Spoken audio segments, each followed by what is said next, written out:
Welcome, baseball fans, to Week 5 of State of MLB's Power Rankings. Well, we are technically halfway through the season at this point, and we definitely have some clear division winners and some serious contenders, and we definitely have our fair share of those who are just setting up for next year, okay? Now, I've been over the past few weeks since the beginning of the season putting heavy weight into the performance of that given week. What that did was cause heavy swings and rankings from week to week to week. And given the fact that we're now halfway through this thing, I decided it was time to put greater weight to the season record and run differential and other factors that have been cumulative over 5 weeks. So while the weekly performance definitely factored in, it's no longer the first measure. It's like the second or third in there. So with that, there's going to be some swings this week, given the fact that it's been wild swinging. But hopefully this will cause some process stabilizing, and it will also provide some accurate measurement as to how good each team is, because instead of like, okay, you had a great week this week, so you get to be number 1, or you had a bad week, so now you're number 30. Now we're taking that as less of a priority and making the season as a whole the focus on where they rank. Given that, let's go ahead and get started.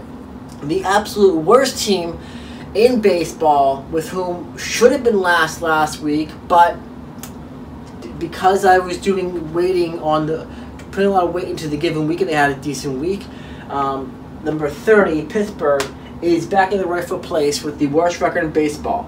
Given that, a team that is significantly underperforming, been quite a disappointment are the Angels. Along with them, a team from the AL East that I am not surprised to see them struggling this much, but they're in the rightful place in the bottom 5 of the league.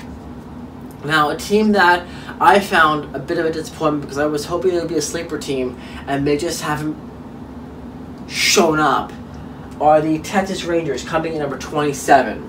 Okay? A team that I thought had the potential, that they had the roster and could make waves, hasn't been. Much like previous years, but I guess I put a little more faith in them than they deserved. Coming in number 26, your Colorado Rockies. Colorado coming in at an abysmal week, getting completely swept by the Houston Astros and the LA Dodgers.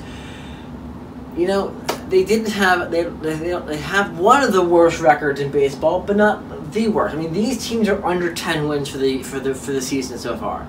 They at least have 10 wins, but because they had an abysmal week, they get ranked down there. Now, the other team that both the Rangers and the Rockies went 0-7 this week. So, because they have more than 10 wins, but horrible weeks, they're down here.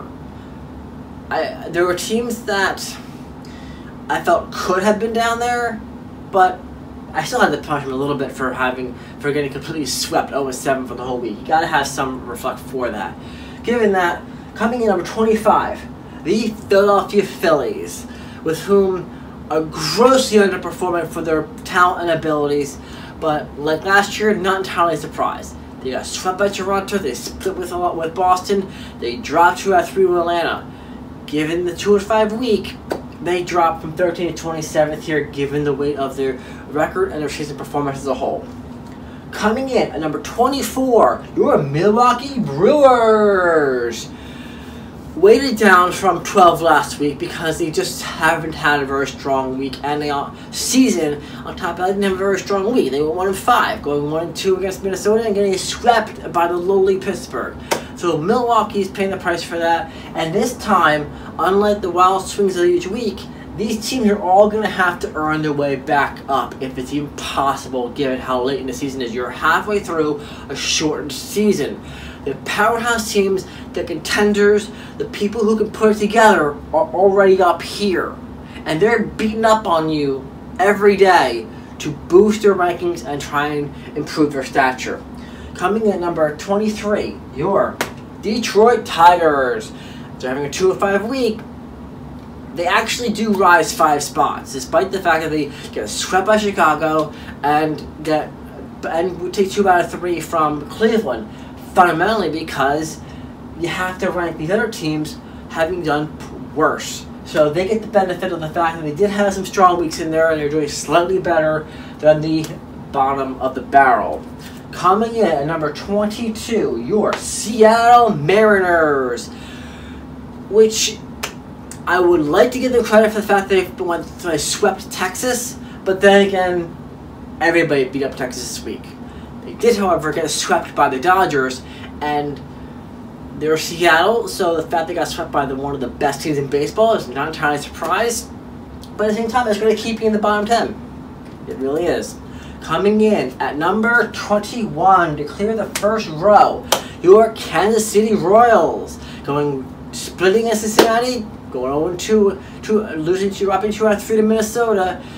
Now, the interesting thing about this is the fact that I've seen Minnesota drop some very winnable series. Not so much this week, and they humbled Kansas City and said, you're in the same spot you were last week because you haven't shown any better results from where you've been.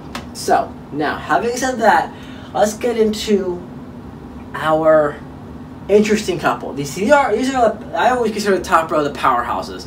I always consider the middle row either your contenders or your wannabes or your pretenders. People with whom are fledgling, middle of the pack, have the ability to get up there but have just as much ability to fall down below. These people have, the bottom row, have such anchors to their feet that it's tough to see them rising out of the bottom row. The top 10 teams are so good, it's hard to see them falling out of top 10. These are all just jockeying for position, trying to find their identity. So starting that row off, you've got the St. Louis Cardinals. They have a ton of games to make up, and fundamentally the way they perform in all those games will determine how far they can rise. Given that, they went 5-4 this week after playing 5 games against Chicago, dropping 3 out of 5. They come back and they take 3 out of 4 from Cincinnati. They played 9 games this week in a 7-day week. These people are going to be grinders this year in September. Coming in number 19, your Arizona Diamondbacks. Arizona, having gotten swept by San Francisco, but went 2-2 against Oakland, finished off because they had a slightly better season so far than their team, and St. Louis hasn't played enough games yet to catch up to the rest of the league because they lost a lot of games within this pandemic. Given that Arizona edges them out slightly this week, we'll see how they do going forward. Coming in at number 18, the Baltimore Orioles are finally showing their true colors here. They were surprised at the beginning of the year in how well they did. They even ranked as high as 4 last week. Given that, they're starting to show their true colors, especially as the season wears on. This is not a team built for endurance for a long season. It's not a team that is built to be a true contender. They had a very surprise quarter of the year, and now they're starting to show up where they rightfully belong. Like they're getting swept by Toronto and splitting with Baltimore. Yeah, you're down to 18 now. Coming in at number 17, your Cincinnati Reds. A team that I thought could have been a sleeper based upon a shortened season, being able to give a break to the bullpen and other factors that ultimately didn't really pan out. They're still fledgling. They're still at 2 out of 4 this week, split with Kansas City and getting their butts whooped 3 out of 4 from St. Louis. This is a team that I had higher hopes for them. They're just not shining. Given that, the other sleeper team is still yet to be revealed. Coming in at number 16, your New York Mets. Lost the weekend due to a player and a staff getting the COVID. You know, it kind of sucks, but you do what you gotta do. They've had a weekend series against New York, and they'll just have to make it up when they play them next weekend. That's all there is to it. Meantime, they did sweep Miami, and that's a team with whom I was kind of rooting for coming out of their pandemic lost games to try and make a name for themselves, and they haven't really, but they have. They've done better than last year by quite a margin, but compared to this year's contenders, not so much, if that makes any sense. But we'll get to Miami in a bit. The New York Mets rise their star more or less based upon the fact that, like I said, I'm giving more weight to their season as a whole performance here, and they did just sweep Miami, so they get some kudos for that. Coming in, speaking of Miami, coming in at number 15, your Miami Marlins. Again, they're at 15. Last year, they were down here. During a 162-game season, they were down here. They're taking advantage of the shortened season. They're playing much, much better than they were last year, and they even rose 4 spots from last week. Given that, they were at one time at number 10, and I really was hoping they'd be able to keep that going and keep their stature. They are a growing team. They are a team that getting experience, have young players developing themselves. In some ways, they outright did play better than they deserve. In other ways, they underperformed. It's a team that I feel is going to be middle of the road this year, which is a massive improvement over last year. But compared to the contenders, it's just not enough. Coming in at number 14, your defending World Series champions, Washington Nationals. I don't even see them making the playoffs. I just don't. They had an average week going 3-3, split in both Miami and Atlanta. It's such an average performance. It really is. Dave Martinez got more out of them last year. Granted, they got to a slow start, but they did kick it in later. I mean, it's getting a little late in the year to kick it in because you don't have a long season. You got another 30-plus games. You have 1 month to kick it in. Is that going to be enough? That remains to be seen. But these slow starts aren't exactly the model of how to win in Major League Baseball. Coming in number 13, your Toronto Blue Jays. Toronto, having gone 6-2, had a very strong week, sweeping Baltimore, dropping 2 out of 3 to Tampa, but sweeping Philadelphia, rose their star 7 spots from 20 to 13 this week. This is a team that they're too far out of it to be a threat to Tampa or New York, but they can certainly play spoiler for plenty of teams. And given the fact that they play 40 of their 60 games against their division, they could certainly be a pain in the neck to a few teams there. Coming in at number 12, your Houston Astros. This team makes me laugh. It really does. The antics of Greinke is just hysterical. Between calling out his pitches 1 week and the next week throwing a 57-mile-an-hour pitch and then sitting on the field. I mean, this guy is too funny. Given that the Astros are a far cry from where they were last year. Okay, went 4-3 this week. They did sweep Colorado, but they got swept by San Diego. Does that say how good San Diego is or how much worse Houston is this week? You be the judge. Coming in at number 11 and finishing off the middle round of your middle of the rock people whom pretenders, contenders, you decide. You know, these are teams that have not performed well enough to play at the same level as your contenders and your powerhouses. At the same time, they're either making significant improvements, or they're underperforming. So, but not badly enough as these other teams who are giving them a natural buffer. San Francisco is a team that, fundamentally, I don't know that it really deserves to be this high, but they did have a very strong week going 6-1. Taking 3 out of 4 from the lowly Angels, and the sweep in Arizona did not hurt their cause. At the same time, I don't expect them to be able to consistently put it together. They have not shown the depth of their team to be able to be consistent with it. So, enjoy your strong week, San Francisco. We'll see what happens next week. Now, top 10, our 10 best teams in baseball. Where do they rank? Let's find out. Coming in, number 10, your Atlanta Braves. Division-leading Atlanta Braves rise their star up to spot 10 this week. Probably really where they should be, really. They had a so-so week, You're taking 2 out of 3 from Philadelphia and splitting Washington, but they took on divisional opponents, and they weren't horrible at it. So, they could be number 10 this week. Congratulations, Atlanta. Keep up the good work. Coming in at number 9, your division-leading Chicago Cubs. Chicago also having a very average week, playing .500 ball. They play a 5-game stretch against the Cardinals in 3 days. I mean, that's a lot on the players, my goodness. But you have to make up the games. When you lose the games due to the COVID, you have to make them up, and that means double headers. 7 innings or not, you still got long days ahead of you. I think that may have taken a little bit out of them as they dropped 2 out of 3 to Chicago, your Windy City counterparts. But you're still in your division, which is more than I can say for Chicago.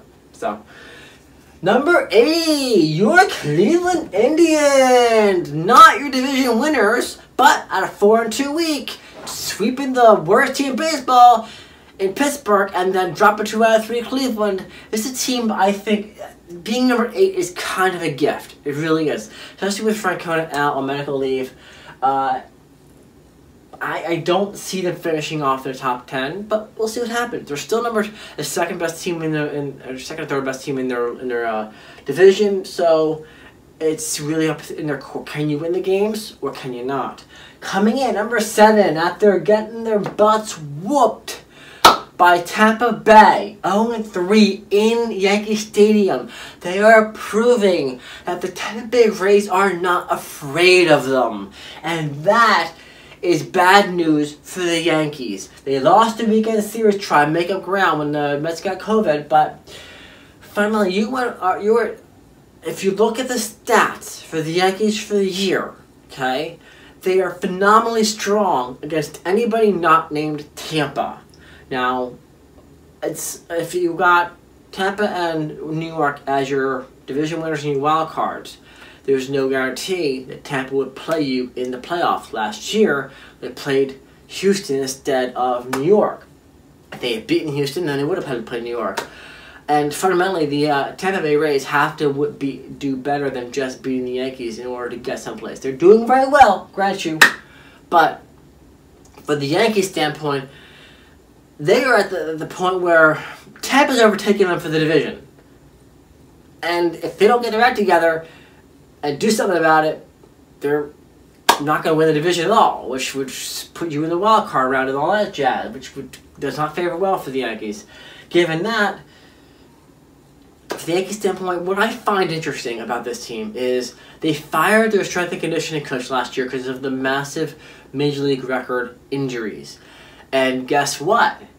They have, in a shortened season, just as many injuries. You got Torres out, you got Stanton out, you got Judge out, you got Paxton out. I mean, the list is so gosh darn long. They're not making excuses for it, but what are they not doing right on the back end? I mean, if that many injuries happen to any other team, would they really still be in contention for division? It's kind of sick to see this happen to them. At the same time, they're a very resilient team. They get to keep number 7 from last week. Well, actually, last week I gave them number 1 because they won 7-0 on the week. This week, their record reflects a 7th ranking. Coming in number 6, your Minnesota Twins.